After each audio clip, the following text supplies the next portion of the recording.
Hi friends, welcome back to Sushila Kulal kitchen.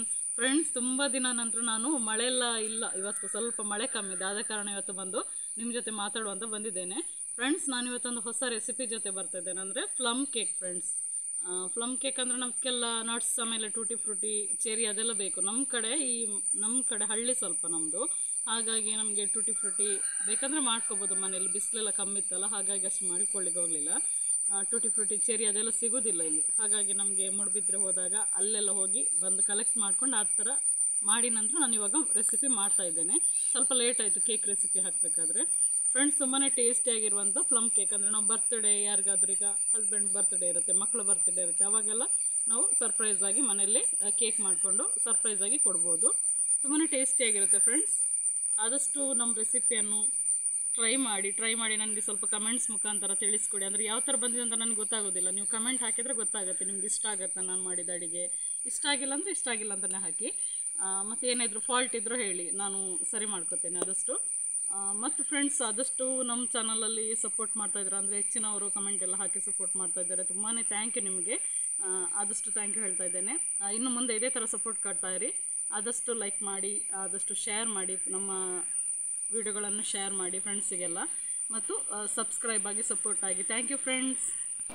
So ಹಾಗಾದರೆ ಬನ್ನಿ friends, ಇವಾಗ ಫಸ್ಟ್ ಅಡುಗೆ ಸ್ಟಾರ್ಟ್ ಮಾಡುವ. ಫಸ್ಟ್ ನಾವಿವಾಗ ಇದಕ್ಕೆ ಆರೆಂಜ್ ಜ್ಯೂಸಲ್ಲಿ ಡ್ರೈ ಫ್ರೂಟ್ಸ್ಗಳನ್ನೆಲ್ಲ ನೆನೆಸಿಡಬೇಕು. ಅದಕ್ಕೋಸ್ಕರ ನಾನಿವಾಗ ಫಸ್ಟ್ ಆರೆಂಜ್ ತಗೊಂಡಿದ್ದೇನೆ. ಮೂಸಂಬಿ ಅಲ್ಲ ಫ್ರೆಂಡ್ಸ್, ಆರೆಂಜು, ಕಿತ್ತಳೆ ಹಣ್ಣಿದೆಯಲ್ಲ ಅದು ನೋಡಿ, ಅದು ಒಂದು 4 ತಗೊಂಡಿದ್ದೇನೆ. 3 ಅಥವಾ 4 ಅಷ್ಟು ಸಾಕು, ಸೈಜ್ ಮೇಲೆ ಡಿಪೆಂಡ್ ಆಗಿರುತ್ತೆ. ಅದನ್ನು ಚೆನ್ನಾಗಿ ರಸ ಕಿವುಚಿ ನೋಡಿ, ಈ ಥರ ಹಿಂಡಿದರೆ ರಸ ಬರುತ್ತೆ. ಫಸ್ಟಿಗೆ ನಾವು ಕಟ್ ಮಾಡೋ ಮುಂಚೆ ನಾವು ಆರೆಂಜನ್ನು ಸ್ವಲ್ಪ ಕೈಯಲ್ಲಿ, ಲೆಮನ್ ನಾವು ಕಟ್ ಮಾಡಬೇಕಾದ್ರೆ ತಿಕ್ತೇವಲ್ಲ, ಅದೇ ಥರ ತಿಕ್ಕಿದರೆ ಚೆನ್ನಾಗಿ ರಸ ಬಿಡ್ತದೆ. ಆನಂತರ ಕಟ್ ಮಾಡಿದ ನಂತರ ಅಷ್ಟು ರಸ ಎಲ್ಲ ತೆಗೆದುಕೊಂಡಾದ ನಂತರ ನಾವಿವಾಗ ಡ್ರೈ ಫ್ರೂಟ್ಸ್ ಹಾಕೊಳ್ಳುವ. ಟೂಟಿ ಫ್ರೂಟಿ, ಅನಂತರ ಸ್ವಲ್ಪ ಗೋಡಂಬಿ, ದ್ರಾಕ್ಷಿ ಏನಿರುತ್ತೆ ಅದನ್ನು ಹಾಕ್ಕೊಳ್ಳಿ. ನನಗೆ ಏನು ನಮ್ಮ ಊರ ಕಡೆ ಏನು ಸಿಕ್ಕಿತ್ತು ಅದನ್ನು ಹಾಕ್ತಾಯಿದ್ದೆ ನಾನಿವಾಗ. ಮತ್ತು ಸ್ವಲ್ಪ ಖರ್ಜೂರ ತಗೊಂಡಿದ್ದೇನೆ. ಅದೇ ನಾನು ಹೇಳಿದಲ್ಲ, ನಮ್ಮ ಈ ಕಡೆ ಸಿಗೋದಿಲ್ಲ. ಮತ್ತು ನಮಗೆ ಒಬ್ಬರು ನಾರವಿಯ ಬೇಕರಿ ಅವರಿದ್ದಾರೆ, ಪಾಪ ಅವರೆಲ್ಲ ಕೊಡ್ತಾರೆ ನಮಗೆ ಸ್ವಲ್ಪ ಡ್ರೈ ಫ್ರೂಟ್ಸ್ ಎಲ್ಲ ಹೇಳಿದರೆ. ಅವರ ಓನ್ ಇರುವಂಥ ನಮಗೆಲ್ಲ ಕೊಡ್ತಾರೆ ಕೇಳಿದರೆ ನೋಡಿ. ಹಾಗಾಗಿ ಅವರು ಟೂಟಿ ಫ್ರೂಟಿ, ಅನಂತರ ಚೆರಿ ಅದೆಲ್ಲ ಅವ್ರು ಕೊಡ್ತಾರೆ, ತರಿಸ್ಕೊಡ್ತಾರೆ ಅವರು. ಅದನ್ನೆಲ್ಲ ಹಾಕಿ ಚೆನ್ನಾಗಿ ನಾವು ನೆನೆಸಿಡಬೇಕು. ಒಂದು 2 ಗಂಟೆ ಆದರೂ ಡ್ರೈ ಫ್ರೂಟ್ಸಲ್ಲಿ, ಇದು ಆರೆಂಜ್ ಜ್ಯೂಸಲ್ಲಿ ಡ್ರೈ ಫ್ರೂಟ್ಸನ್ನೆಲ್ಲ ನೆನೆಸಿಡಬೇಕು. ಇದು ಇವಾಗ ನಾವು ಕೇಕ್ ಬೇಯ್ಲಿಕ್ಕೆ ಅಂತೇಳಿ ಈ ಥರ ಮಾಡ್ತಾಯಿದ್ವಿ, ಅಂದರೆ ಓವನ್ ಇಲ್ಲ, ಅದಕ್ಕೋಸ್ಕರ ಒಂದು ನಾನ್ ಸ್ಟಿಕ್ ಅಥವಾ ಸ್ಟೀಲ್ ತಗೋಬೇಡಿ, ಅಲ್ಯೂಮಿನಿಯಂ ಅಥವಾ ನಾನ್ ಸ್ಟಿಕ್ ಎರಡರಲ್ಲಿ ಒಂದು ಪಾತ್ರೆ, ಅದರಲ್ಲಿ ಅಂದರೆ ಇದು ಹೀಟಾಗ್ಲಿಕ್ಕೆ ಇಟ್ಟು ಬಿಡಬೇಕು ಫಸ್ಟಿಗೆ. ಇವಾಗ ನಾವೊಂದು ಸಕ್ಕರೆದು ಕ್ಯಾರಮೆಲ್ ಮಾಡ್ಕೋಬೇಕು. ನಾನಿವಾಗ 3/4 ಕಪ್ ಸಕ್ಕರೆ ತಗೊಂಡಿದ್ದೇನೆ. ನಾವು ಬಾಣಲೆಯನ್ನು ಹೀಟ್ ಮಾಡಲಿಕ್ಕಿಟ್ಟು 3/4 ಕಪ್ ಸಕ್ಕರೆಯನ್ನು ಹಾಕಿ, ಅಂದರೆ ನೀರೆಲ್ಲ ಹಾಕದೇ ಫಸ್ಟಿಗೆ ಕರಗಿಸ್ತಾ ಬರಬೇಕು.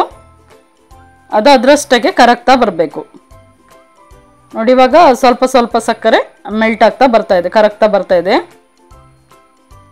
ಅನಂತರ ನಮಗೆ ಕಲರ್ ಚೇಂಜ್ ಆಗುತ್ತೆ.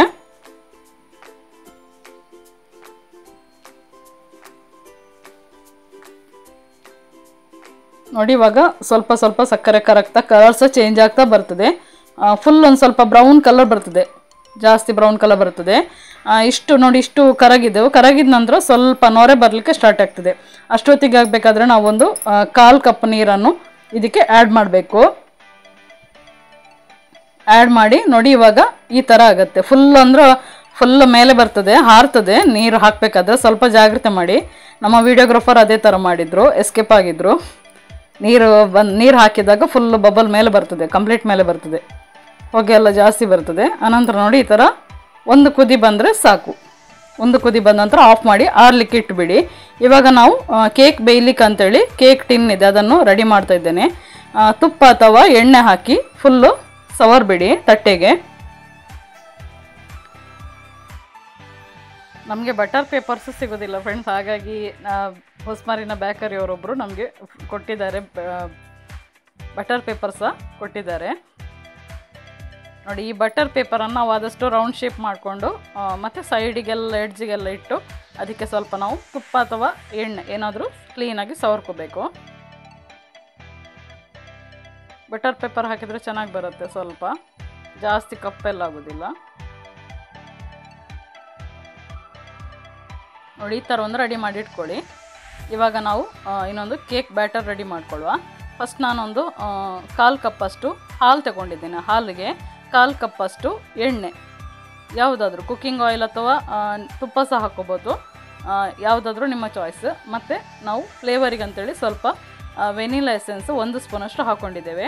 ಇಷ್ಟನ್ನು ಚೆನ್ನಾಗಿ ಮಿಕ್ಸಿಂಗ್ ಮಾಡಬೇಕು. ನಾವು ಮೂರನ್ನು ಮಿಕ್ಸಿಂಗ್ ಮಾಡಿದ ಯಾವ ಥರ ಅಂದರೆ ಒಳ್ಳೆ ಸ್ವಲ್ಪ ದಪ್ಪ ಥರ ಬರ್ತದೆ, ಅಷ್ಟು ತನಕ ಮಿಕ್ಸಿಂಗ್ ಮಾಡ್ತಾ ಇರಬೇಕು, ಬಿಟ್ ಮಾಡ್ತಾನೆ ಇರಬೇಕು, ಚೆನ್ನಾಗಿರುತ್ತೆ. ಇವಾಗ ತೆಳು ಇದೆ ನೋಡಿ, ಅದು ಸ್ವಲ್ಪ ದಪ್ಪ ಥರ ಬರ್ತದೆ, ಅಷ್ಟು ತನಕ ನಾವು ಸ್ವಲ್ಪ ತಿಕ್ಕಾಗೋ ತನಕ ಬ್ಯಾಟರನ್ನು ತಿರುಗಿಸ್ತಾ ಇರಬೇಕು. ಇವಾಗ ನಾನು ಅದೇ ಲೋಟದಲ್ಲಿ 1 ಕಪ್ ಮತ್ತು 4 ಸ್ಪೂನಷ್ಟು ಸಣ್ಣ ಟೀ ಸ್ಪೂನಲ್ಲಿ 1 ಕಪ್ ಮತ್ತು ಸಣ್ಣ ಟೀ ಸ್ಪೂನಲ್ಲಿ 4 ಸ್ಪೂನಷ್ಟು ಮೈದಾ ಹಿಟ್ಟು ತಗೊಂಡಿದ್ದೇನೆ. ಇಷ್ಟನ್ನು ನಾವು ಗಾಳಿಸಿ ಹಾಕಬೇಕು, ಜರಡಿ ಹಿಡ್ದೆ ಹಾಕಬೇಕು, ಯಾಕಂದರೆ ಗಂಟೆಲ್ಲ ಇರಬಾರ್ದು. ಇದಾದ ನಂತರ ನಾವು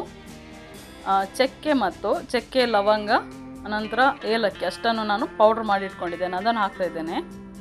ಇವಾಗ ನಾವು ಕ್ಯಾರಮೆಲ್ ಹಾಕ್ಕೊಂಡಿದ್ದೇವೆ, ಸಕ್ಕರೆದು ಕ್ಯಾರಮೆಲ್ ರೆಡಿಯಾಗಿದೆ ನೋಡಿ, ಅದನ್ನು ಸ್ವಲ್ಪನೇ ಹಾಕಿ ಮಿಕ್ಸಿಂಗ್ ಮಾಡ್ತಾ ಇದ್ದೇನೆ.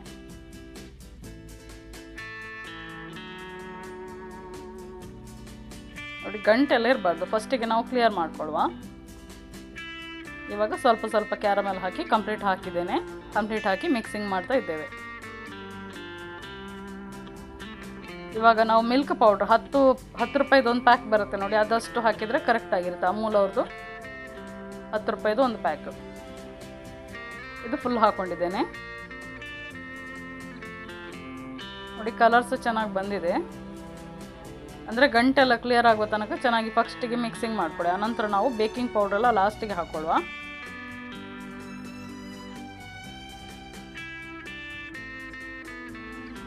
ಕಾಣ್ತಾ ಇದೆ ನೋಡಿ ನಿಮಗೆ, ಗಂಟೆಲ್ಲ ಏನಿಲ್ಲ ಅಂತ ಕ್ಲಿಯರಾಗಿ ಕಾಣ್ತಾ ಇದೆ. ಇವಾಗ ಇದು ಮಿಕ್ಸಿಂಗ್ ಆದ ನಂತರ ನಾವು ಆರೆಂಜಲ್ಲಿ ನೆನೆಸಿಟ್ಟ ಡ್ರೈ ಫ್ರೂಟ್ಸು ಅದನ್ನು ಹಾಕ್ತಾ ಇದ್ದೇವೆ. ಚೆನ್ನಾಗಿರುತ್ತೆ, ಆರೆಂಜ್ ಜ್ಯೂಸ್ ಹಾಕಿದರೆ ಫ್ಲೇವರ್ ಚೆನ್ನಾಗಿ ಬರುತ್ತೆ.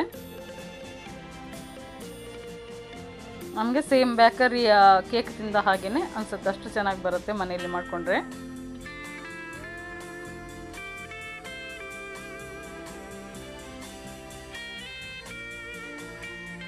ಇದಿಷ್ಟು ಚೆನ್ನಾಗಿ ಮಿಕ್ಸಿಂಗ್ ಮಾಡ್ಕೊಳ್ಳಿ. ನಾನು ಹೊಸಮರ್ ಬೇಕರಿ ಮತ್ತು ನಾರವ್ಯ ಬೇಕರಿ ಅವರಿಗೆ ತುಂಬಾ ಥ್ಯಾಂಕ್ಸ್ ಹೇಳ್ತೇನೆ, ಅಂದರೆ ನಮಗೆ ಎಮರ್ಜೆನ್ಸಿಗೆಲ್ಲ ಕೊಡಿಸಿದ್ದಾರೆ ಬೇಕಾದದ್ದು ಐಟಮ್ ಎಲ್ಲ. ಇವಾಗ ನಾವು baking powder friends 1 spoon, baking soda 1/2 spoon ಅಷ್ಟು ಹಾಕಿದ ನಂತರ ನಾನು ಉಪ್ಪು ಸಹ ಇದರ ಜೊತೆನೇ ಹಾಕ್ಕೊಳ್ತಾ ಇದ್ದೇನೆ. 1/4 ಸ್ಪೂನಷ್ಟು ಉಪ್ಪು ಹಾಕ್ಕೊಳ್ತಾ ಇದ್ದೇನೆ. ಇಷ್ಟನ್ನು ಹಾಕ್ಕೊಂಡು ಚೆನ್ನಾಗಿ ಜರಡಿ ಹಾಕಿದ್ದೇನೆ. ಆನಂತರ ನಾವು ಸ್ವಲ್ಪ ನೀರು ಹಾಕೊಳ್ಳುವ, ಯಾಕಂದರೆ ತುಂಬ ತೆಳು ಮಾಡಲಿಕ್ಕಿಲ್ಲ. 1/4 ಸ್ಪೂನಷ್ಟು ಸಾಕು, ಅಷ್ಟು ಬೇಕಿಂಗ್ ಪೌಡ್ರ್ ಮೇಲೆಲ್ಲ ಹಾಕ್ಕೊಂಡ್ರೆ ನೋಡಿ. ಇದು ಇವಾಗ ಫೈನಲ್, ಇದು ಹಾಕಿದ ನಂತರ ಜಾಸ್ತಿ ಮಿಕ್ಸಿಂಗ್ ಮಾಡಲಿಕ್ಕಿಲ್ಲ, ಅದಕ್ಕೆ ಫಸ್ಟಿಗೆ ನಾವು ಚೆನ್ನಾಗಿ ಮಿಕ್ಸಿಂಗ್ ಮಾಡಬೇಕು ನೋಡಿ. ಆನಂತರ ಸ್ವಲ್ಪ ಮಿಕ್ಸಿಂಗ್ ಮಾಡೋದು, ಆನಂತರ ಕೇಕ್ ಟಿನ್ನಿಗೆ ಹಾಕಿ ಬೇಯಿಸ್ಲಿಕ್ಕೆ ಇಡೋದೆ. ಇವಾಗ ನಮ್ಮದು ಬೇಯಲಿಕ್ಕೆ ಸಹ ರೆಡಿಯಾಗಿದೆ, ಹೀಟ್ ಆಗ್ತಾ ಇದೆ ಪಾತ್ರೆ ಇಟ್ಟದ್ದು. ಇವಾಗ ನಾವು ಕೇಕ್ ಟಿನ್ನಿಗೆ ಹಾಕ್ಕೊಳ್ತಾ ಇದ್ದೇನೆ ರೆಡಿ ಮಾಡಿದ ಬ್ಯಾಟರನ್ನು. ಇವಾಗ ಸ್ವಲ್ಪ ಬಬಲ್ ಎಲ್ಲ ಹೋಗ್ಲಿಕ್ಕೆ ಅಂತೇಳಿ ಸ್ವಲ್ಪ ಟಿನ್ನನ್ನು ಈ ಥರ ಮಾಡಬೇಕು ನೋಡಿ.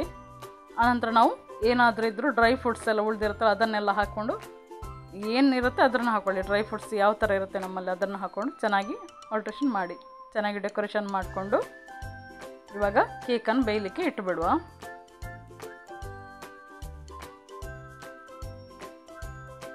ಮಿನಿಮಮ್ 1 ಗಂಟೆ ಆದರೂ ಬೇಕಾಗುತ್ತೆ. ನಾನು ಸಿಮ್ಮಲ್ಲಿ ಇಟ್ಟು ಬೇಯಿಸಿದ್ದೇನೆ ಫುಲ್ಲು, ಅಂದರೆ ಫಸ್ಟಿಗೆ ಫುಲ್ಲು ಹೀಟಾಗಿರುತ್ತೆ, ಆನಂತರ ಫುಲ್ಲು ಸಿಮ್ಮಲ್ಲಿ ಇಟ್ಟು ಬೇಯಿಸಿದರೆ ಚೆನ್ನಾಗಿ ಬರುತ್ತೆ.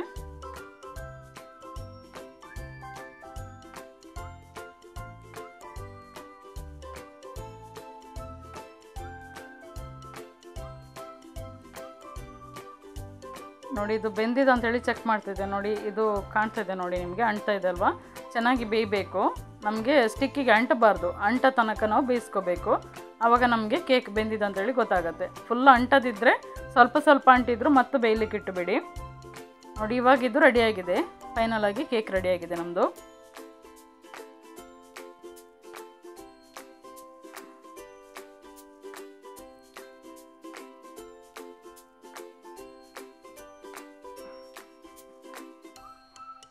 ನೋಡಿ ಫೈನಲ್ ಆಗಿರುವಂಥ ಕೇಕ್ ರೆಡಿ, ನಮ್ಮ ಮನೆಯಲ್ಲಿ ರೆಡಿಯಾದ ಕೇಕ್. ಇವಾಗ ನಾವು ಫುಲ್ ಆರಬೇಕು ಫ್ರೆಂಡ್ಸ್. ಫುಲ್ ಆರಿದ ನಂತರನೇ ಈ ಬಟರ್ ಪೇಪರ್ ತೆಗೆಯೋದು, ಉಲ್ಟಾ ಹಾಕೋದು ಎಲ್ಲ ಮಾಡಿ. ಅದರ ಮುಂಚೆ ಏನು ಮಾಡ್ಲಿಕ್ಕೆ ಹೋಗಬೇಡಿ. ಇವಾಗ ಕೇಕ್ ರೆಡಿ ಮಾಡ್ತೀರಲ್ಲ, ಆನಂತರ ಫುಲ್ ಆರಿದ ನಂತರನೇ ನಾವು ತಟ್ಟೆಗೆಲ್ಲ ಉಲ್ಟಾ ಹಾಕಬೇಕು. ಅದನ್ನು ಹಾಗೇ ಎತ್ತಿಟ್ಕೊಳ್ಬೇಡಿ. ಅಂದರೆ ಒಂದು ಸ್ವಲ್ಪ ಹೊತ್ತು, ಒಂದು ಅರ್ಧ ಮುಕ್ಕಾಲು ಗಂಟೆ ಆದರೂ ಇದು ಆರಬೇಕು. ಆರಿದ ನಂತರನೇ ಫುಲ್ಲು ಕಟ್ ಮಾಡಲಿಕ್ಕೆಲ್ಲ ಕರೆಕ್ಟಾಗಿ ಬರುತ್ತೆ ನಿಮಗೆ. ನೋಡಿ ಇವಾಗ ಫೈನಲ್ ಆಗಿ ಕೇಕ್ ರೆಡಿಯಾಗಿದೆ. ನೋಡಿದ್ರಲ್ಲ ಫ್ರೆಂಡ್ಸ್, ತುಂಬಾ ಈಸಿಯಾಗಿ ನಾನು ಮನೆಯಲ್ಲಿ ಯಾವ ಥರ ಕೇಕ್ ಮಾಡೋದು ಅಂತೇಳಿ ತೋರಿಸ್ಕೊಟ್ಟಿದ್ದೇನೆ. ನಿಮಗೆ ನನ್ನ ರೆಸಿಪಿ ಇಷ್ಟ ಆದರೆ ಆದಷ್ಟು ಸಪೋರ್ಟ್ ಮಾಡಿ. Thank you friends.